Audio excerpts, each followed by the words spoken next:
things that make stories great isn't just the plot or the characters. When telling a story, a writer can link their story to other stories, and when they do that, the familiarity and the depth of other writers is added to the complexities of the narrative. The way a writer links stories is through allusions or references to other narratives. These references can be obvious, like calling out the name of a book, movie, celebrity, or event by name, but it can also be more subtle by mirroring actions, symbols, or themes. In other cases, the power and value of allusions are made apparent when the allusion adds layers of meaning to the story being told. And in Fahrenheit 451, many of Bradbury's allusions come with the name of the original work, but the depth they add is tremendous. Today on Words from the Muck, we're looking at how you can use your allusion by looking in Fahrenheit to show how literary name dropping can add a little something extra to your writing.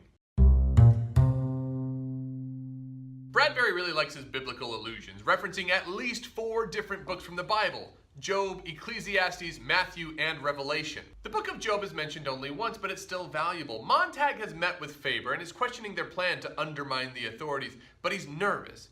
Faber offers to read some of the Bible over Montag's earpiece. He chooses the book of Job. Now, Job is a strange choice because it tells the story of a man who loses everything he loves and is left sitting in his grief while he wonders about the nature of God and all of reality. He never fully gets answers, but the book does end with Job starting a new life. So the significance? Well, Bradbury appears to be using this allusion as foreshadowing because after this reference, Montag's life goes down the tubes. But by the end of the book, Montag is starting to discover his role in a scared new world. The allusion may also be a way to point to the slippery nature of finding answers. Job never gets to know why the world works the way it works or why God allows so many bad things to happen. Similarly, Montag doesn't really get a lot of answers for his life either. Even when he asks Faber about things, Faber kind of gives him a little bit of a "you'll understand later on" kind of an answer. Now, the book of Ecclesiastes speaks to Montag's craving for an authentic life. By the end of the novel, Montag is told that he is the book of Ecclesiastes, so that's probably a pretty big deal. Ecclesiastes is a book of the Bible attributed to King Solomon, a king of Israel known for a couple of different things, namely his wisdom, also his 300 wives. In Ecclesiastes, Solomon has a couple of recurring phrases. There's nothing new under the sun, and all is vanity. Or everything is meaningless depending on your translation. So why is Montag this book? Montag's life at the beginning of the novel is one of stability and contentment, but he soon finds himself wondering and questioning the value of the entertainment onslaught within his household. When he sees the white clown or the family, he is struck by the meaninglessness of it all. This also reveals to the audience that this problem is not something that only the future has to worry about. With the recurring theme of there's nothing new under the sun, we're reminded that the search for meaning has been a calling that we have felt for millennia.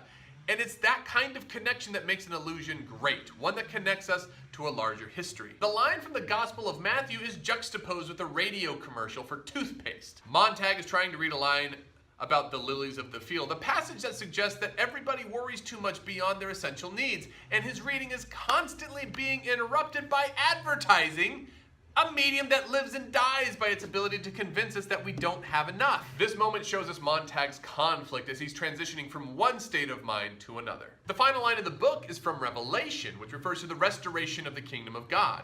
In Fahrenheit, this comes after Montag's city is bombed and he and Granger are returning to the city to help rebuild it. It is a truly post-apocalyptic scene that they will be entering, so Montag reflects on the closing ideas of biblical apocalyptic literature. It's a message of healing and restoration that Montag carries with him as he returns to the broken world. But Bradbury isn't only using the Bible to add depth to his story. Granger himself is a book just like Montag is. Granger is Plato's The Republic, known most famously for the allegory of the cave. In the cave, people are born in darkness and forced to sit facing a cave wall for their entire lives. On that cave wall, shadows are projected from above and behind the imprisoned people. Since they've never been out of the cave, the people staring at the wall can watch the shadows and recognize objects or animals or whatever's being projected. But we can tell easily that they're missing out on some key information. A shadow cat doesn't convey colors, sounds, or feeling like a real cat. There's a lack of dimension and sensation, but for those who have not known anything different, the shadow is a perfect representation of the real thing. So in the cave, a person might one day get free and leave the cave, and their brains will explode when they get out there and see a real tree or a real cat or real pizza, and they might run back in and tell everybody who's staring at the wall that there is more to life than what's being projected on the wall. Unfortunately, those staring at the wall will probably ignore that person, think they're crazy, or just be content with their representations they have. In short, the cave is the original Fahrenheit 451 world. Montag left the cave and tried to tell Mildred and her friends that the representations were shallow and they lacked dimension and they didn't believe him. In the cave, people stare at the wall. In Fahrenheit, it's their TVs that are literal walls. The cave is an illusion that pulls us back to ancient questions about what really is real. In your writing, if you want to add depth to your ideas and themes, there are a few shortcuts more effective than to use your illusion.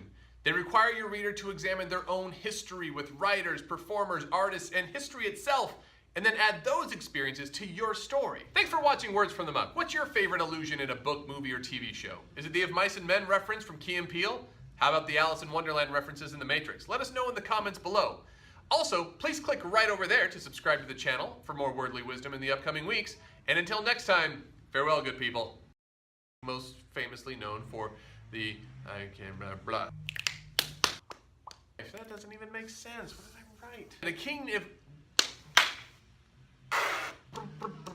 I didn't ruin it.